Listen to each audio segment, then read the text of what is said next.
ஒரு சிலர் கொஞ்சம் பேசுறதுக்கு தயக்கம் காட்டுவாங்க. அவரு எளிதா பேசி அவங்களோட ஐக்கியப்படக்கூடிய ஒரு நல்ல பண்புகள் அவர்கிட்ட இருந்துச்சு. அவர் யாருமே குறை சொல்லவே முடியாது. இந்த அளவுக்கு நற்பண்புகள் நிறைந்த ஒரு சகோதரர்.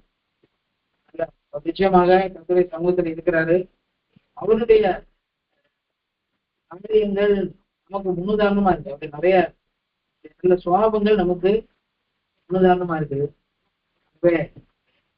இன்றைக்கு அவருடைய அந்த சுதந்திர கூட்டம் இதே வேலையில அந்த கூட்டம்னால சொல்ல முடியல. தொடர்ந்து அவருடைய குடும்பத்துக்காகவும் அவருடைய பிள்ளைகளுக்காகவும் ஜெபித்துக் கொள்வோம். அவர் சொல்லுவாரு, குடும்பமா ஊழியம் செய்யணும், இந்த குடும்பமான ஊழியம் செய்யணும், பிள்ளைகள் எல்லாம் ஊழியத்துல இன்வால்வ் பண்ணணும் அப்படின்னு சொல்லி ரொம்ப விருப்பம் உடையவரா இருக்கார். அப்படிப்பட்ட ஒரு நல்ல சகோதரர். ஆகவே இந்த நாள்ல அவரு இங்க இருக்க வேண்டியது அவர் போயிட்டாரு. ஆகவே இந்த நாள்ல நம்ம வேதத்தின் மூலமா கற்றுக்கொள்ள வேண்டிய சில காரியங்களை ஆகிய நம்ம வராங்க. இன்னைக்கு 1 யோவான் 1ஆம் அதிகாரத்தை மையமா வச்சு நம்ம தியானிக்க போறோம்.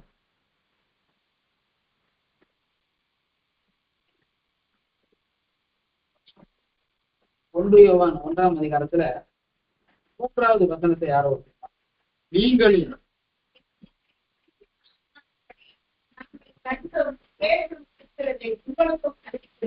எங்களுடைய ஐக்கியம் அவருடைய குமாரனாகிய இயேசுவோடு இருக்கிறது. நீங்க அப்போஸ்தலனாகிய யோவான்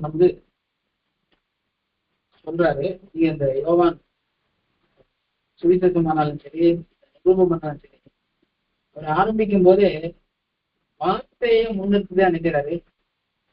வார்த்தைக்கு ரொம்ப முன்னுரிமை கொடுக்குறாரு. இதுல கூட பார்க்கும்போது, ஆதி முதல் இருந்ததும் நாங்கள் கேட்டதும் எங்கள் கண்களினாலே கண்டதும் நாங்கள் நோக்கி பார்த்ததும் எங்கள் கைகளினாலே தொட்டதுமா இருக்கிற ஜீவ வார்த்தையை குறித்து உங்களுக்கு அறிவிக்கிறோம் சொல்லி இயேசுவ அவரு வித்தியாசமான கோணத்துல நமக்கு நினைக்கிறாரு, அறிமுகப்படுத்துறாரு. அதை சொல்லிக்கிட்டு இந்த 3வது சொல்றாரு, எங்க அவர் சொல்றாரு, நாங்க யாரோட ஐக்கியமா இருக்கிறோம்? பிதாவோடும் கிறிஸ்துவோடும் நாங்க அடிச்சிருக்கோம், ஐக்கியமா இருக்கிறோம். நீங்களும் எங்களோட கூட ஐக்கியமா இருங்க. யோவான், நீங்க எங்க கூட ஐக்கியமாங்க. எங்க ஐக்கியம் யாரோட இருக்குது? பிதாவோடும் அப்படி குமாரனாகிய இயேசு கிறிஸ்துவோடும் நாங்க ஐக்கியப்பட்டிருக்கிறோம் அப்படின்னு சொல்லி அவருடைய ஐக்கியத்தை கர்த்தரோடு உள்ள ஐக்கியத்துல நம்மளையும் ஐக்கியப்படுத்த இருக்கிறாரு, அழைப்பு கொடுக்கிறாரு. அடுத்து நீங்க பாத்தீங்கன்னா அதை சொல்லிக்கிட்டு 4வது வசனத்துல சொல்றாரு, உங்கள் சந்தோஷம் நிறைவாக இருக்கும்படி இவைகளை. அப்ப இதுல இருந்து நம்ம என்ன புரிந்து கொள்றோம்னா, நம்ம சந்தோஷம் நிறைவா இருக்கணும்னா யாரோட ஐக்கியமா இருக்கணும்? இயேசுவோடு உள்ள ஐக்கியம். ஏன்னா இயேசு சொன்னாரு, உலகம் தரக்கூடாத சமாதானத்தை நான் உங்களுக்கு வைத்து போறேங்கிறார். ஆனா இந்த உலகத்துல மனுஷர்களுக்கு நிறைவான சந்தோஷம் வேற எங்கேயும் இந்த உலகத்துல இல்ல இல்லையா? நிறைய பேரை பார்க்கலாம். பெரிய பெரிய கோடீஸ்வரங்கள், பெரிய பெரிய தொழில் அதிபர்கள்லாம் சில காலங்கள்ல தற்கொலை பண்ணி இறந்துடுறாங்க. பெரிய பெரிய நடிகர்கள், பேர் புகழ் பெற்றவங்க எல்லாம் ஒரு காலத்துல என்ன செய்யறாங்க? விரக்தி அடைந்து மறித்து போயிடுறாங்க. அதுக்கு காரணம் என்ன அப்படின்னா, அவங்களுக்கு என்ன இல்லை, அவங்க எதிர்பார்க்கிற ஒரு சமாதானம் இல்லை. அதனாலதான் இயேசு சொன்னாரு, உலகம் தரக்கூடாத சமாதானம். அப்ப நல்ல ஒரு சமாதானத்தை ஒரு மனிதன் அனுபவிக்கணும் அப்படின்னா அந்த மனிதன் தேவனோடு ஐக்கியப்படும். அதுதான் யோவான் சொல்றாரு, நாங்க பிதாவோடும் அப்படியே குமாரனாக இயேசு கிறிஸ்துவோட நாங்க ஐக்கியம் உள்ளவர்களா இருக்கோம், நீங்களும் எங்க கூட ஐக்கியமா இருந்த. ஏன் சொல்றோம் அப்படின்னா, உங்க சந்தோஷம் நிறைவா இருக்கணும் சொல்றாரு. அடுத்து நீங்க பாத்தீங்கன்னா 5வது வசனம் சொல்றாரு, தேவன் ஒளியா இருக்கிறார், அவரில் எவ்வளவு வேணும் இருள் இல்லை, இது நாங்கள் அவரிடத்தில் கேட்டு உங்களுக்கு அறிவிக்கிற இயேசுவை முதல்ல அறிமுகப்படுத்திட்டாரு. இப்ப சொல்றது தேவன் எப்படி இருக்காரா? ஒளியா இருக்கிறாரு. அவர்கிட்ட எப்படி வேணும் கொஞ்சம் கூட. அப்ப இந்த ஒளினா என்ன, இருளுனா என்ன அப்படிங்கிறத நம்ம என்ன செய்யணும், தெரிந்து கொள்ளணும். ஏசு சொன்னாரு, இந்த உலகம் பொல்லாங்கனுக்குள்ள கிடைக்குது. இந்த உலகத்தின் அதிபதி வருகிறான், அவனுக்கு என்கிட்ட இல்ல. நீங்க இருளுக்கு சில வசனங்களை நீங்க வாசிங்க. அப்போஸ்தலர் 26:18 வசனம் வாசிங்க. அப்போஸ்தலர் 26:18. அவர்கள் என்னை பற்றும் விசுவாசத்தினாலே பாவ மன்னிப்பையும் பரிசுத்தமாக்கப்பட்டவர்களுக்குரிய சுதந்திரத்தையும் பெற்றுக் கொள்ளும்படியாக அவர்கள் இருளை விட்டு ஒளியிடத்திற்கும் சாத்தானுடைய அதிகாரத்தை விட்டு தேவனிடத்திற்கும் திரும்பும்படிக்கு நீ அவர்களுடைய கண்களை திறக்கும் பொருட்டு இப்பொழுது உன்னை அவர்களிடத்திற்கு அனுப்புகிறேன் என்றார். இந்த வசனத்துல பவுல் சொல்ற, பவுல் கர்த்தர் அழைக்கும் போது கர்த்தர் பவுல்கிட்ட சொன்ன வார்த்தையை அவர் திருப்பி சொல்றாரு. என்ன சொல்றாரு? இருளை விட்டு ஒளியினிடத்திற்கும் சாத்தானுடைய அதிகாரத்தை விட்டு தேவனிடத்திற்கு திரும்புவதற்கு. அப்படின்னா எது இருள்னா என்ன? சாத்தானுடைய அதிகாரத்துக்குள்ள இருக்கிற வாழ்க்கை தான் என்னது? இருளான வாழ்க்கை. இப்ப இங்க பாக்குறோம் தேவனிடத்துல. இப்ப தேவன் எப்படி இருக்காரு? ஒளியா இருக்கார். இன்னொரு வசனம் வாசிங்க. ஏசாயா 42:14.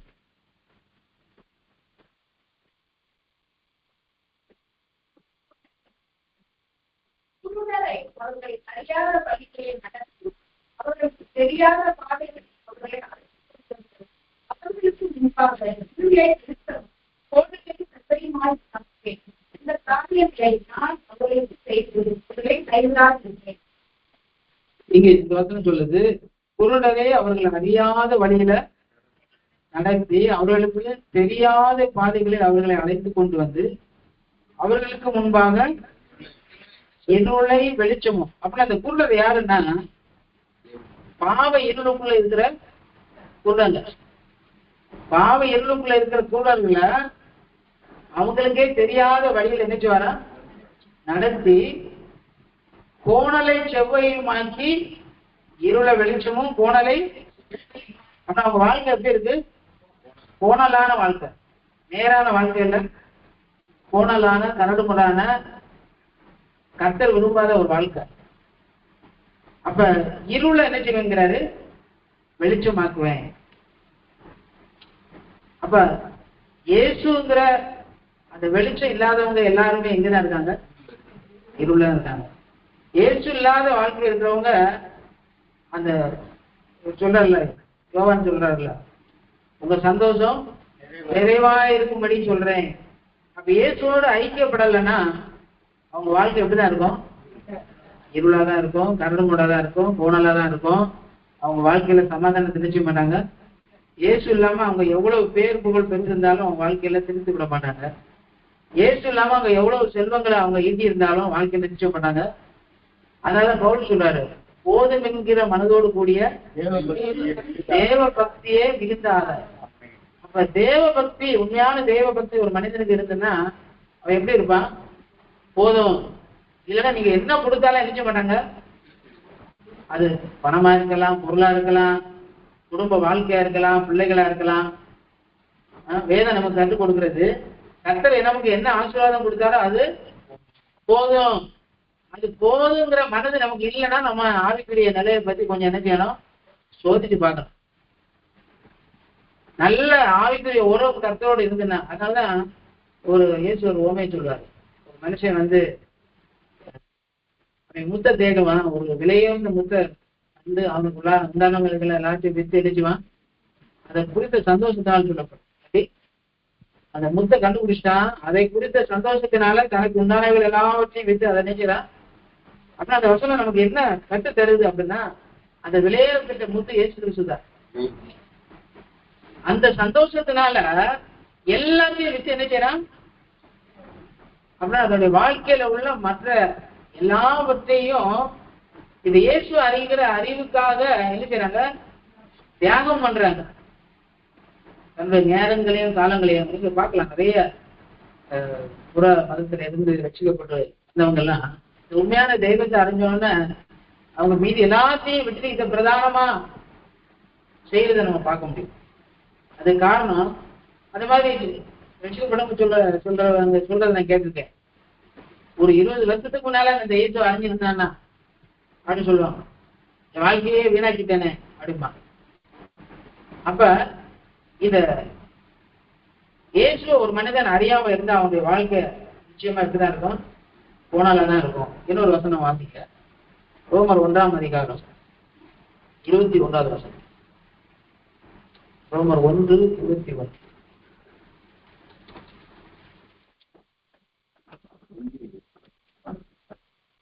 அவர்கள் தேவனை அறிந்தும் அவரை தேவனுக்கு வெட்கப்படுத்தாமலும் தோற்றமிருந்தது புத்தகங்களின் நடுவிலும்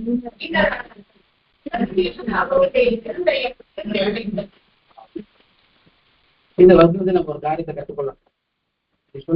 சொல்லப்பட்டிருக்கு, அவர்கள் தேவனை அறிந்தும் அவரை தேவன் என்று மகிமைப்படுத்தாமலும் தோற்றறியாமலும் இருந்து. இது என்ன சொல்லப்பட்டிருக்கு அப்படின்னா, அந்த 1ஆம் அதிகாரம் ரோமர் படிச்சீங்கன்னா எந்த ஒரு மனிதனுக்கும் நீ தேவனை அறிந்து கொள்ளுன்னு சொல்ல வேண்டியது இல்லையா. ஏன்னா அவருடைய சிருஷ்டியே அறிஞ்சுதான் அறிவிக்குதான்,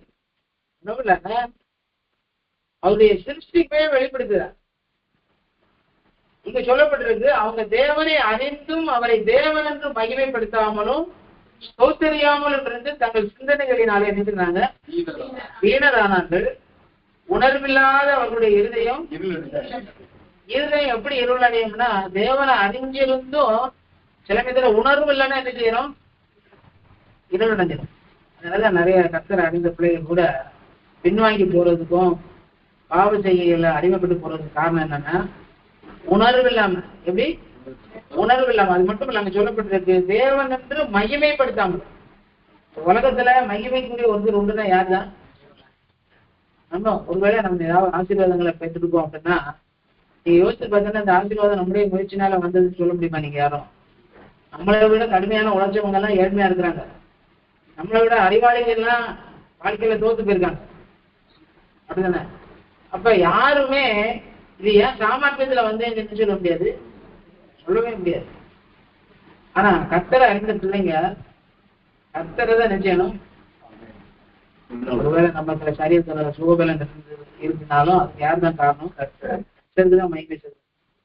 அதனால இதை செய்யலாம்னா என்ன நடக்கும்னா, இருந்து என்ன ஆயிரும், இருளடைஞ்சு போய். எப்ப இருளுடையன்னா கர்த்தருக்கு மகிமை செலுத்தலாம். யாருக்கு மகிமை செலுத்துவாங்க? நம்ம தங்களையே மேம்படுத்திக்குவாங்க. அது சாதாரண சரக்கு. அப்ப இருள என்ன செய்யும்? இருளடைஞ்சிட்டு தான் இருக்கும். அதனால இங்க நம்ம வாசித்த வசனம் 1 யோவான் 1ஆம் அதிகாரம்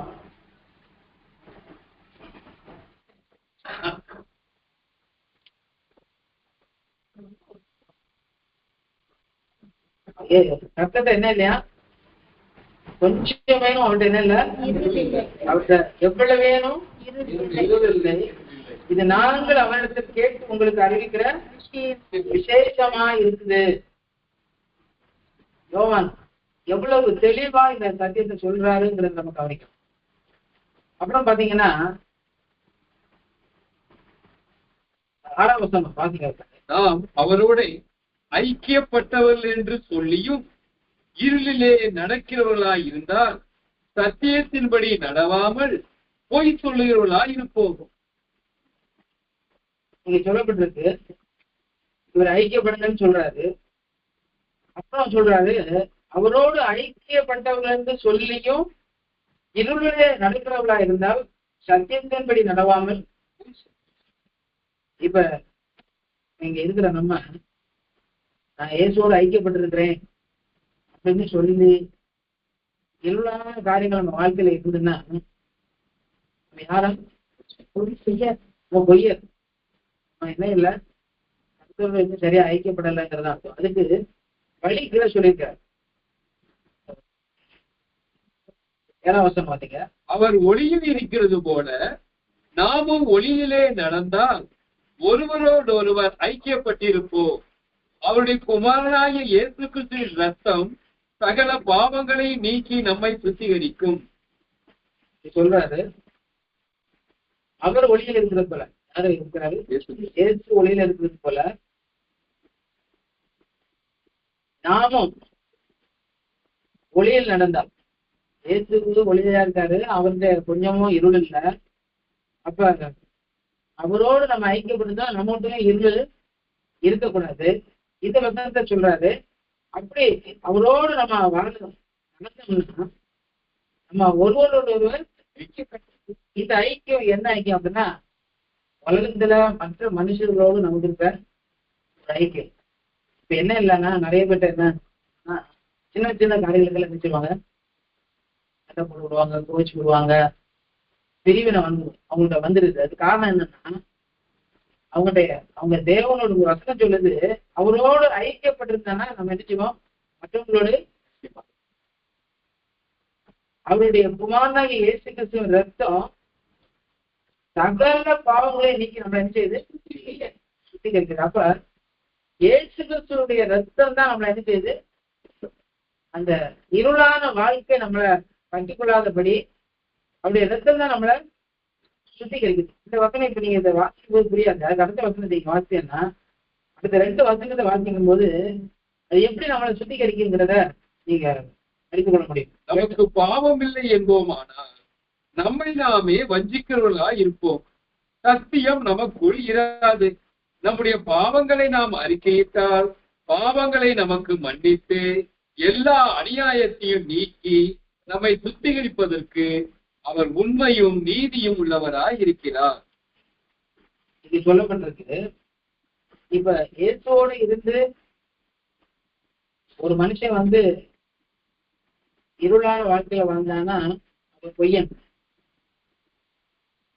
அப்ப நம்ம பொய்யனா இருக்கிறோமா இல்ல இயேசுவோட ஐக்கியப்பட்டிருக்கிறோமா அப்படிங்கிறதுக்கு நம்மளே செக் பண்ணி பார்த்துக்கலாம். நம்மகிட்ட இருளான காரியங்கள் இருக்கா? நம்ம ஒன்றும் சோர்ந்து போக வேண்டிய இல்லை. வேதம் சொல்லுது, அவரு கர்த்தர் பார்க்கிறாரு. பார்க்கும்போது பூமியில யாரும் இல்லை, நீதிமான் ஒருவனாயிலும் இல்லை. வேதத்துல பவுல் சொல்லும்போது சொல்றாரு, தேவனுடைய வளர்ச்சிக்கேற்ற பூரண வளர்ச்சி இல்லையா? நம்ம பூரண வளர்ச்சியை நோக்கி போய்கிட்டு தவிர நம்ம யாரும் என்ன செய்யல, பூரணப்படலை. அப்படிதானே? அப்ப பூரணப்படல அப்படின்னா நம்மகிட்ட இருக்கக்கூடிய சின்ன சின்ன இருளான காரியங்கள் நீங்கணும்னா இந்த வசனம் என்ன சொல்லுது அப்படின்னா அந்த குறைய முதல்ல என்ன செய்யணும், ஒத்துக்கொள்ளணும். நம்மகிட்ட இருக்கக்கூடிய குறைகளுக்கு சொல்லப்பட்டிருக்கு, நமக்கு பாவம் இல்லை என்போமானால் நம்மை நாமே வஞ்சித்தவர்களா இருப்போம், சத்தியம் நமக்குள். அப்ப நமக்குள்ள உண்மை வேணும்னா நம்ம என்ன செய்யணும், நம்ம பாவத்தை என்ன செய்யணும், ஒத்துக்கொள்ளணும். நம்மள ஒத்துக்கொண்டாதான் அறிக்கை செய்ய முடியும் இல்லையா? இப்ப வீட்டுல மனைவியில கோவப்படுறோம் அப்படின்னா இது தவறு, இது தவறான காரியம், இது பாவம் செய்க அப்படிங்கிறத நம்ம மேல உணரணும். அப்ப பாவத்துக்கு நம்ம நினைக்க கூடாது, இடம் கொடுக்க கூடாது. அப்ப ஒத்துக்கொண்டோம்னா நமக்கு இப்படி கோபப்படுறது தவறு, இது தேவனுக்கு பிரியமில்லாத காரியம், இது சாத்தானுடைய சரக்கு அப்படிங்கிறத நம்ம உணர்ந்தோம்னா என்ன செய்வோம், அத அறிக்கை செய்யணும். சொல்லப்பட்டிருக்க வசனம், நம்முடைய பாவங்களை நாம் அறிக்கையிட்டால் பாவங்களை நமக்கு மன்னித்து எல்லா அநியாயத்தையும் நீக்கி நம்மை சுத்திகரிப்பதற்கு அவர் நீதி உள்ளவர். இந்த வசனத்தை நம்ம நல்லா கவனிக்கணும். இந்த வசனத்தை நம்ம வாழ்க்கையில அபியர்த்தப்படுத்தணும். ஜெபங்கள் முதல்ல தேவன் சமூகத்துல போய் நம்ம தவற என்ன செய்யணும். ஏன்னா நீங்க நல்லா அறிந்து கொள்ளணும், ஏசு சொன்னாரு, எண்ணெய் இல்லாம உங்களால அவரை செடியாகவும் நம்மளை கொடியாகவும் என்ன செய்யறாரு, ஒப்பிட்டு இருக்காரு இல்லையா? செடியை விட்டு கொடி துண்டிக்கப்பட்டா என்ன செய்யும், பலன் கொடுக்காது, வாடி போயிடும், காய்ந்து போயிடும் சொல்றாரு. அப்ப இயேசு கிறிஸ்துவோட உள்ள உறவு நமக்கு இல்லைன்னா நம்ம என்ன எப்படிதான் போவோம், கனி கொடுக்க முடியாது. அப்ப இயேசுவோடு ஐக்கியப்படணும் அப்படின்னா வேதத்துல பார்க்கலாம், தேவனுக்கு நமக்குள்ள உறவை பாவம் என்ன செய்யுதான் தடுக்குதுன்னு சொல்லப்படும். நீங்க வேண்டிக் கொள்றது கேட்கக்கூடாதபடிக்கு பாவம் தடையா இருக்குதுன்னு சொல்லப்பட்டிருக்கு. அப்படிதானே? நம்ம வேதத்துல எத்தனையோ பரிசுத்தவான்களை நம்ம பார்க்கிறோம், அவங்க வேண்டிக் கொள்ளுக்கு முன்னாலேயே பதில் வந்ததுன்னு சொல்லி வசனம் பார்க்கிறோம். அப்ப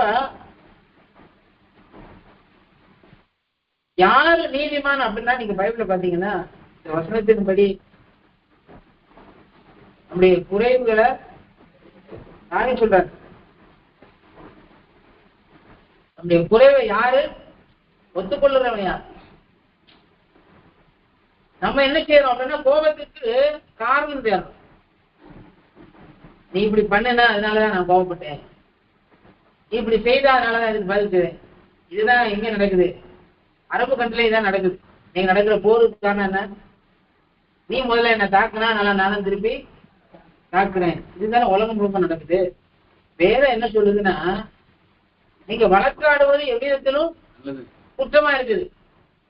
வழக்காடு என்னது? வாக்குவாதம் பண்றோம்ல, எவ்விதத்திலும் எப்படி இருக்குதா குற்றம்.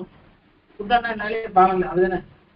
அதுக்கு நீங்க அநியாயத்தை சகித்துக் கொள்ளுங்க, நஷ்டத்தை பொறுத்து கொள்ளுங்க. அப்ப என்ன செய்ய கூடாது?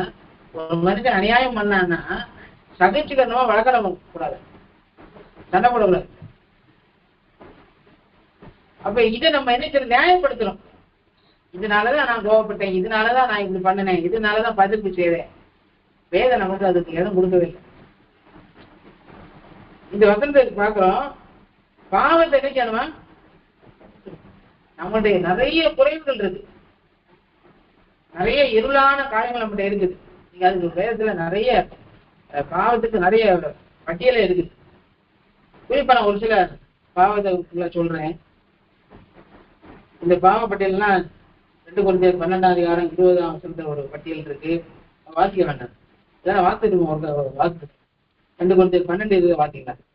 ஆயினும் நான் வந்து உங்களை என் மனதின்படி இருக்கிறவர்களாக காணாமலும் நானும் உங்கள் மனதின்படி இருக்கிறவனாக காணப்படாமலும் இருப்பேனோ என்றும் விரோதங்கள், வைராக்கியங்கள், கோபங்கள், வாக்குவாதங்கள், புறங்கூறுதல், கோட் சொல்லுதல், இருமாப்பு, கலகங்கள் ஆகிய இவைகள் உங்களுக்குள்ளே உண்டாயிருக்குமோ என்றும். 4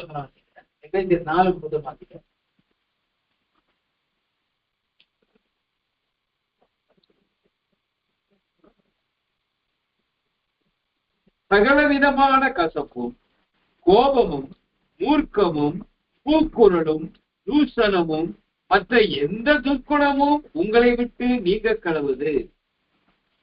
என்ன சொல்லி பாருங்க, கசப்பு, கோபம், மூர்க்கம், கூக்குரல், தூஷம். இந்த வசனத்தை இந்த வார்த்தைகளுக்கு சரியா வந்து வரிசைப்படுத்திருக்காங்க.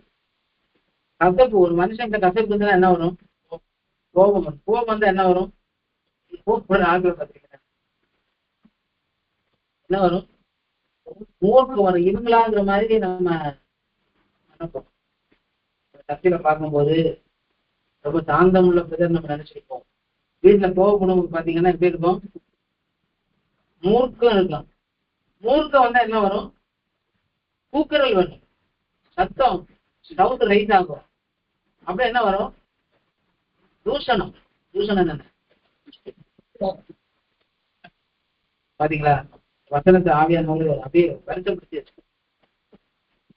அப்ப இப்படிப்பட்ட பைபிள் என்ன வசனம் இருக்கு, இங்க கலகம் இல்லாம நல்லொழுக்கம்,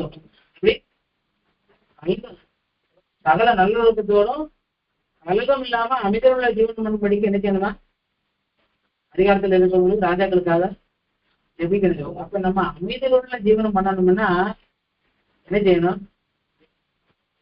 இந்த கோபம் இல்லைன்னா நம்ம நல்லொழுக்கத்தெல்லாம் கெடுத்துரும். அதுதானே? அப்ப இதுல சொல்லப்பட்டிருக்க இந்த கசப்பு, கோபம், மூர்க்கம், கூக்குரல், தூஷணம் இதெல்லாம் நம்மகிட்ட இருக்குதுன்னா இதுக்காக நம்ம என்னைக்காவது ஜோம் பண்ணிருக்கோமா? இந்த பாவ சுவாமி என்ன விட்டு நீங்கணும், நீங்க வசனங்களை கவனிக்கணும். சொல்லி கேட்டா சொல்லியிருக்கு, நமக்கு பாவம் இல்லை என்போமானால் நம்மை நாமே வஞ்சிக்கிறவனா இருப்போம், சத்தியம் நமக்குள்ள இராது. அப்ப இந்த இருளான காரியங்கள் நம்ம விட்டு போகணும்னா நம்ம என்ன செய்யணும்? அறிக்கை செய்யணும். ஜெபிக்கும் போது ஒவ்வொரு நாளும் என்ன செய்யணும்? இந்த பாவ சோபங்களுக்காக இல்லை அப்படின்னு இப்படிப்பட்ட காரியங்கள் நம்ம வெளிப்படும் போது நம்ம உடனே ஒரு நேரம் எடுத்து என்ன செய்யணும்? இந்த காரியங்களுக்காக ஜெபிக்கணும். அப்படி நம்ம ஜெபிக்கும் போது இது சொல்லப்பட்டிருக்கு, எல்லா அநியாயங்களையும் நீக்கி இப்படி பாவங்களை அறிக்கையிட்டால் பாவங்களை நமக்கு மன்னித்து எல்லா அநியாயத்தையும் நீக்கி நம்மை சுத்திகரிப்பதற்கு அவர் உண்மையும் நீதியுள்ளவரா இருக்காரு. அப்படின்னா இந்த அறிக்கை செய்தாலே நினைச்சுவா அந்த சோபை நம்மளை விட்டு நீங்கிறதுக்கு உதவி செய்வார். இந்த வசனம் அவ்வளவு ஒரு தெளிவா சொல்லியிருக்கு, உறுதியா சொல்லியிருக்கு. இப்படி எல்லா அநியாயத்தையும் நீக்கி நம்ம சுத்திகரிப்பதற்கு அவர் உண்மையும் நம்முடைய தேவன் எப்படிப்பட்டவர்னா நீதி உள்ள தேவன். நீதி உள்ள தேவன். அவர் சொன்னா என்ன மாத்தி பேசவே மாட்டார். நம்ம இஸ்ரவேல் தேசத்தை குறித்து பேசிட்டு இருக்கோம், இஸ்ரவேல் நடக்கிற காரியங்கள்லாம் கவனித்துட்டு இருக்கிறோம். மாம்சீகமா இருக்கிற அவங்களுக்கே கர்த்தர் சொன்ன வாக்கு சத்தங்களை நிறைவேற்றாருன்னா ஆவிக்குரிய நமக்கு எவ்வளவு அதிகமா வேற அதன்னு சொல்லுது. அப்ப எத்தனையோ ஆண்டுகளுக்கு முன்னால ஆபிரகாம் அழைச்சி கொடுத்த வாக்குத்தத்தை இன்னைக்கு நிறைவேற்றி இருக்கிறாருன்னா அவருடைய வழிகள்ல நடக்கிற நமக்கு நடக்கணும்னு விரும்பப்படுற நமக்கு இன்னும் எவ்வளவு அதிகமா அதை செய்வார். அதனால நல்லா அறிந்து கொள்ளணும். சில நேரங்கள்ல நம்ம சாதாரணமா நினைக்கக்கூடிய நிறைய சுவாபங்கள் நம்மளை விட்டு மேலாம இருக்கிற காரணம் நம்ம என்ன செய்யறது இல்லை, அறிக்கை செய்யறது. போன வாரத்துல ஒரு ஊழியக்காரர்கிட்ட பேசிட்டோம். என்ன அப்படின்னா அவரோட பிறந்த சகோதரர்கள் 4 பேரு. அவங்க அப்பா அம்மா வயதான காலத்துல சொத்தெல்லாம் பங்கு போட்டு 4 சகோதரர்களுக்கும் பிரிச்சு கொடுத்தாரு. அதுல தகப்பனார் வந்துட்டாரு, அவர் சொத்தை பங்கு வச்சு கொடுத்ததுக்கு அப்புறம் தாயார் இருந்தாங்க. இப்ப தாயாருக்கு யாராவது ஒருத்தவங்க பொறுப்பு எடுத்து அவங்களுக்கு வேண்டிய பராமரிக்கணும். அதுக்கு இப்ப யாருக்கும் மனசு இல்லை. இந்த ஊழியக்காரர் அவர் குடும்பத்திலே ரட்சிக்கப்பட்டது என்று சொன்ன அந்த ஊழியக்காரர் அவர் என்கிட்ட சொல்றாரு, ஒரு அண்ணன் ஒருத்தர் நல்லா வசதியா இருக்காரு, அவரு ஒண்ணு ஒத்துழைக்க மாட்டேங்கிறாரு அப்படின்ட்டு எனக்கு தெரிஞ்ச ஒரு போலீஸ் அதிகாரிட்டார். அவரை விட்டு மிரட்டலாமா? எப்படி மிரட்டுறேன்னா, ஒரு சட்டம் இருக்குல்ல, இப்ப சொத்தை எழுதி கொடுத்துட்டா கூட பெற்றோரை பராமரிக்கல, இந்த சொத்து என்ன செய்யும், திரும்ப வந்துடும். அதை சொல்லி மிரட்டலாமான்னு நான் வந்து கேட்டேன். அம்மாவை வச்சு சோறு போடுறதுக்கு என்னதான் செலவாயிடும், இவருக்கு சொந்த வீடு இருக்கு, இவர் என்ன செய்யாது, இப்போ வாடகைக்கு ஒரு இடம் பார்க்கணும், வாடகை வீட்டுல அம்மாவை வைக்கணும், அதுக்கு நிறைய செலவாகும், அதுக்கு அந்த அண்ணன் ஒத்துழைக்க மாட்டேங்கிறாங்க. நான் சொன்னேன், ஒரு சொந்த வீடு இருக்கு, ஒரு ரூம் 2-3 ரூம் இருக்கா, இல்லை ஒரு ரூம்ல வைக்க வேண்டியது அப்படின்னா அவருக்கு வீட்டுல எனக்கு பார்க்கணும்னு விருப்பம்தான், வீட்டுக்காரம்மா மேல பழைய போடுறேன். நான் சொன்னேன், இந்த வீட்டை சரி பண்றதை விட்டுவிட்டு ரசிக்கப்படாத உங்க அண்ணனை சரி பண்ண பாக்குறீங்களா அப்படின்னுட்டு எனக்கு நல்ல நண்பர் தான் அப்படின்னு சொல்லி நான் வந்துட்டேன். நான் இப்ப சொல்ல வர விஷயம் வேற. வந்துட்டேன், வந்துக்கிட்டு என்னுடைய நெருங்கிய நண்பர் என்ன சொல்லுவார், அவர்கிட்ட இதை ஷேர் பண்ணணும் போல எனக்கு தோணுது. அவரும் அவருக்கு ரொம்ப தெரிஞ்சவர். அப்ப எனக்கு கர்த்தர் என்ன உணர்த்தின, இது நல்ல செய்கை கிடையாது. எப்படி இது நல்ல செய்கை கிடையாது. நான் அவர்கிட்ட சொல்லி யார் மூலமாச்சும் அவர் காலத்து திரும்ப போயிடுச்சுன்னா அவர் என்ன செய்வாரு, வருத்தப்படுவார் இல்லையா? இப்படி இந்த சம்பவம் ஒரு 2 நாளா என் எதிர்த்துல கொஞ்சமா சரி அவரை தவிர்த்துட்டேன். அடுத்து என்னோட ஓய்வுல சொல்லுவோமா அப்படிங்கிற மாதிரி அது என்ன வருது. அப்புறம் என்ன யாருக்கிட்டையுமே சொல்றது இல்லை அப்படின்னு முடிவெடுத்தேன். புரியுது உங்களுக்கு? இதெல்லாம் வந்து இந்த வசனம் இதுக்கு என்ன சொல்லுன்னா கோல் சொல்லுதல். எப்படி கோல் சொல்றது வேற, இது வந்து புறங்குறுதல். எப்படி கேட்டதை சொல்லுகிறவன் பிராண சிநேகிதனையும் பிரித்து விடுகிறான். அப்ப இதை நம்ம சாதாரணம் நினைக்கிறோம். இந்த மாதிரி பேச்சுக்களை நம்ம சாதாரணம் நினைக்கிறோம். வேதம் சொல்லுது புறங்கூறுதல். அது யாருக்கு பிரியமில்லாதது? தேவனுக்கு பிரியமில்லாத காரியம். ஒருத்தர்கிட்ட கேட்டுட்டு இன்னொருத்தவங்கிட்ட போய் சொல்றது, அது தேவன் விரும்பாத காரியம். கோபப்படுறது தேவன் விரும்பாத காரியம். இப்படி நம்ம சாதாரணமா நம்ம என்ன நினைக்கிறோம்னா, பாவனாலே இந்த கொலை செய்யறது, விபச்சாரம் பண்றது, கொள்ளையடிக்கிறது, இதுதான் பாவம் நினைக்கிறோம். ஆனா வேற கொலைக்கு எதை சமப்படுத்தி தெரியுமா உங்களுக்கு? தம்பி, சகோதரனை பகைக்கிறவன் மனுஷ கொலை பார்த்து இது உங்களுக்கு. இஸ்ரவேலருக்கு இன்னைக்கு இருக்கிற மானசீக இஸ்ரவேலருக்கு தான் கொலை, ஆளை தலையை விட்டாதான் கொலை. நமக்கு சொந்த சகோதரனை பகைச்சாலே என்னதான் கொலை பாதகம். உலகத்தாருக்கு விபச்சாரம்ங்கிறதுக்கு அர்த்தம் வேற, நமக்கு என்ன அர்த்தம்? இருதயத்துல நினைச்சாலே அவ்வளவு பெரிய பாவம். அப்ப எப்படிப்பட்ட குணாதிசயம் உள்ளவங்களா நம்ம வாழணும்னு சொல்லி கர்த்தர் நம்மகிட்ட விரும்புறாரு. அப்ப இப்படிப்பட்ட குணாதிசயம் நம்மகிட்ட வரணும்னா இந்த வசனம் ரொம்ப ரொம்ப முக்கியம். எப்படி நம்ம ஜெபிக்கிறோம், நிறைய காரியத்துக்காக ஜெபிக்கிறோம். சிலவனை கேட்டா நாங்க மணிக்கணக்காக ஜெபிக்கிறோம். நாங்க மாச இந்த ஆயக்கரன் சொன்ன போல வாரத்துல 2 நாள் உபசம் பண்றோம், இதெல்லாம் சொல்றோம். குணாதிசயம் மாறிடுதா அப்படின்னா மாறல.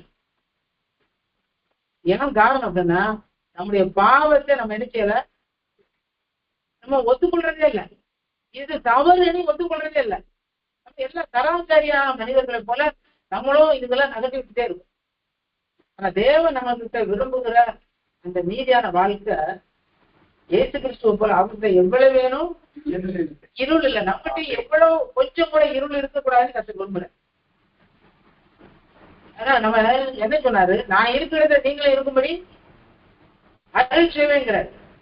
அவர் இருக்கிற இடத்துல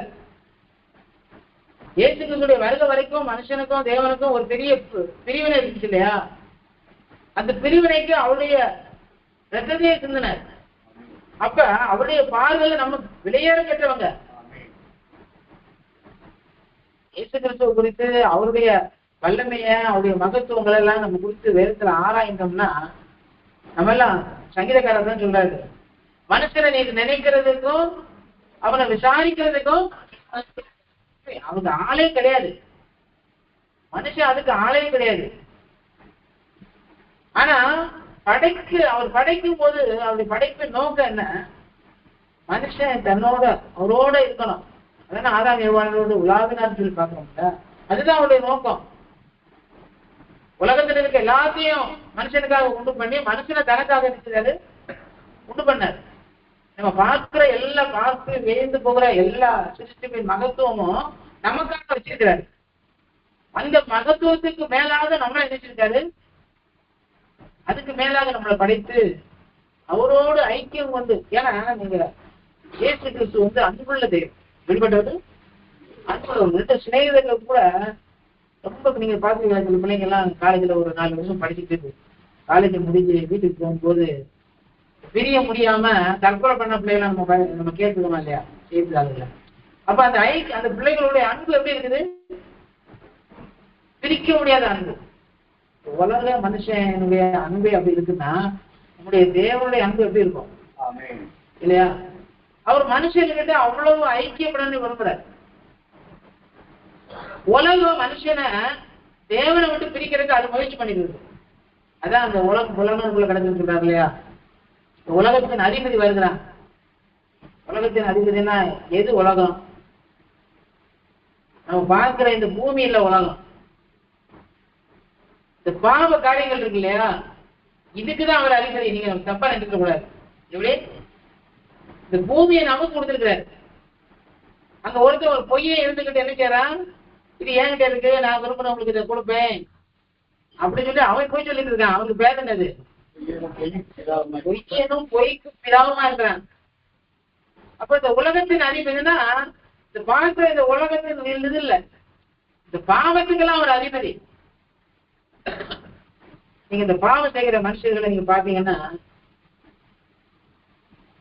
இந்த பாவம் எவ்வளவு மிஞ்சி போயிருதுங்கிறத நீங்க கவனிக்கலாம். ஒண்ணுமில்லாததுக்கு இந்த கூலி கொலை செய்யறாங்க பாருங்க.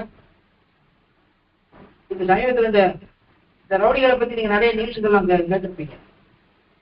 எப்படி கொலை செய்வான், அது பெரிய கூட்டமே இருக்குது.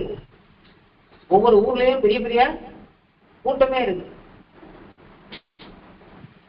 வடநாடுகள்ல இருந்து ஒரு கூட்டம் இந்த கொலை செய்ய வர கொள்ளையடிக்கிற வருவாங்க.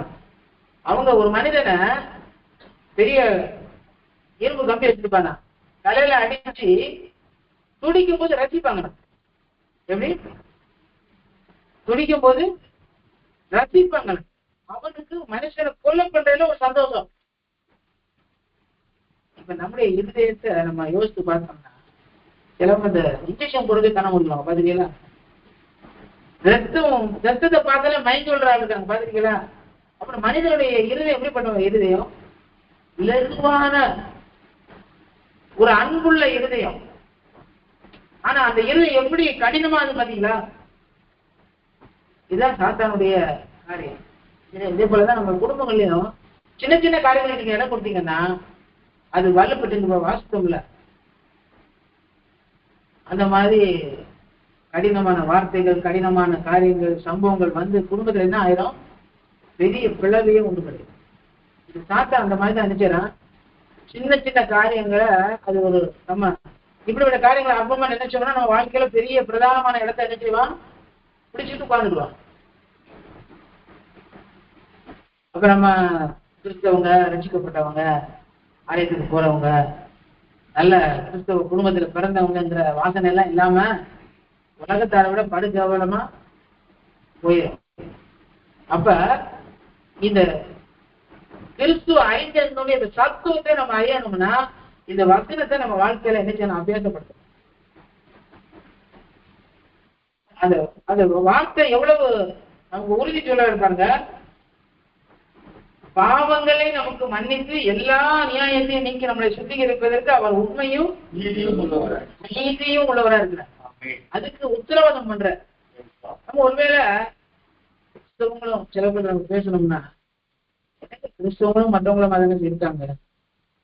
சுவிசேஷம் சொல்லும் போது இந்த மாதிரி ஏதாச்சும் நிறைய போனா அவங்க இந்த சமுதாயத்துல கிறிஸ்தவ பேர் வச்சு இருக்காங்க. நிறைய கிறிஸ்தவ போதகர்கள் இருக்காங்க.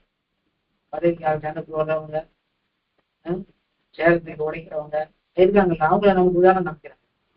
ஏன் அப்படி அவங்களுக்கு அந்த கிறிஸ்துவனுடைய பலன் இல்லை அப்படின்னா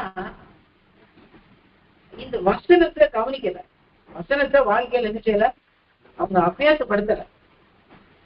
அதனால இந்த வார்த்தையை கேட்டுக்கொண்டிருக்கிற நாம் வாழ்க்கையில கிறிஸ்துவனுடைய வழிகளை விட்டு தூரம் போய் அவரை அறிந்திருந்தும் அவரை தேவன் என்று மகிமைப்படுத்தாம இருந்தோம்னா நம்முடைய இருது என்ன செய்யும், இருது.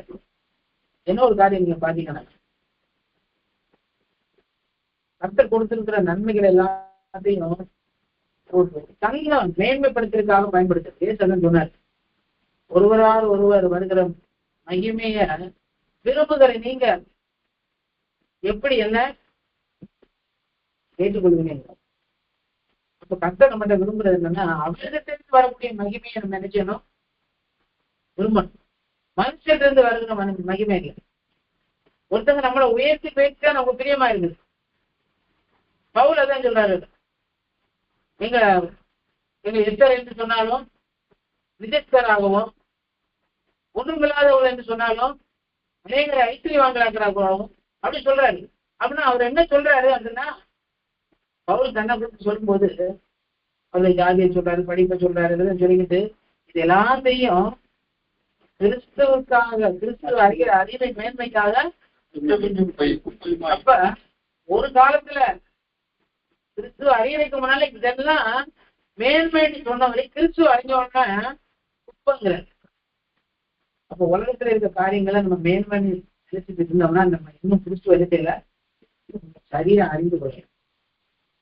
இந்த சமுதாயத்துல இருக்க ஏற்றத்தாழ்வு பாக்குறாங்களே ஏழைகள் யாக்கோபு சொல்றாரு, வெளியே விழுந்த வஸ்திரத்தை எடுத்து ஒரு ஐஸ்வர்யன் வந்தா அவனை மேலான இடத்துல உட்கார வைக்கிறார், ஒரு ஏழை வந்தா என் பாதப்படியில உட்கார சொல்ற, நீங்களே இந்த என்ன செய்றீங்க, நீங்க பங்குபடு பண்றீங்க அப்படின்னு சொல்லி சொல்ற. நம்ம கிட்ட அந்த மாதிரி எரிஞ்சக்கூடாது. உண்மையான கிறிஸ்துவ அறிஞ்சோம்னா நம்மகிட்ட அந்த அப்படிப்பட்ட பாகுபாடு நம்மளை விட்டு என்ன செய்யணும், உலக படிப்பு, ஐஸ்வர்யம், பதவி, இது ஏன் சண்டைக்கு போடுறாங்க, சண்டை போடுறாங்க பதவிக்காக, மேன்மை இருக்குன்னு நினைக்கிறாங்க, அதனால சண்டை வருது. இது ஒண்ணுமில்லை, இது குப்பை அப்படின்னு நினைச்சா அப்படி வருமா? அப்ப நம்ம அறிந்து கொள்ளணும், இப்படி ஆவியை அறிந்து கொள்ளணும். ஏசு சொன்னார்ல, சீசர்கள் வந்து ஒரு இடத்துல சுவிசேஷம் சொல்ல போகும்போது பட்டணத்தார் ஏற்றுக்கொள்ளது, கிராமத்தில் விட்டோம். அப்ப சொல்றாரு, வானத்திலிருந்து எதையாவை போல அக்கினி இறக்கி இவங்க அழிக்கிறதுக்கு உங்களுக்கு விருப்பமான கேட்க. ஏற்று பதில் என்ன சொல்றாரு, அவங்க நீங்க என்ன ஆவியை உடையது வந்து அப்ப நம்ம ஆவியை முதல்ல நம்ம செக் பண்ணி பார்க்கணும், நம்மளுக்கு என்ன ஆவி இருக்குது. அப்ப கிறிஸ்துவின் ஆவி, அந்த பரிசுத்த ஆவி, நீதியின் ஆவி நமக்குள்ள வேணும்னா கிறிஸ்துவோடு அவருடைய உதவி இல்லாம நம்மள நினைச்ச முடியாது, நீதியான வாழ்க்கை வாழ முடியாது. ஆக வாழ்க்கை வாழ்வதற்கு ஒவ்வொரு நாளும் ஜெபத்துல நம்ம என்ன செய்யணும், தேவனுக்கு நம்முடைய குறைவுகளை என்ன செய்யணும், அறிக்கை செய்து நீங்க அதுக்கப்புறம் ஜெபித்தீங்கன்னா நம்ம ஜெபம் என்ன செய்யும், உடனே கேட்கப்படும். ஏன்னா நீதிமானுடைய கூப்பிடுதலுக்கு அவர் சரி அப்படிதான் தெரிஞ்சிருக்கு, அவங்க மேல கண்ணோக்கமா இருக்கிறாரு. அப்ப நம்முடைய காரியத்துக்காக ஜெபிக்க வேண்டியது ரொம்ப குறைவாயிடும். நம்ம முதல்ல செய்ய வேண்டியது என்னது, நம்முடைய குறைவுகளை, குற்றங்களை என்ன செய்யணும், ஒவ்வொரு நாள் ஜெபத்திலையும் இது ஒரு பகுதியா நம்மகிட்ட இருக்கணும். ஜெபத்துல மட்டும் இல்ல, அன்றாடம் ஒவ்வொரு நேரத்திலையும் நீங்க ஜெபத்துக்கு பைபிள்ல நீங்க பாத்தீங்கன்னா ஒரு மனுஷன் ராஜாவிட்ட போய் பேசுற, ராஜா உனக்கு என்ன வேணும்னா அவர் உடனே பாக்குறாங்க, உடனே நான் பரலோகத்தின் தேவனை வேண்டிக் கொண்டு அப்படிங்கிறாரு. சும்மா ஒரு 10 செகண்ட் ஒரு ஜெபம், அதுதான் தேவ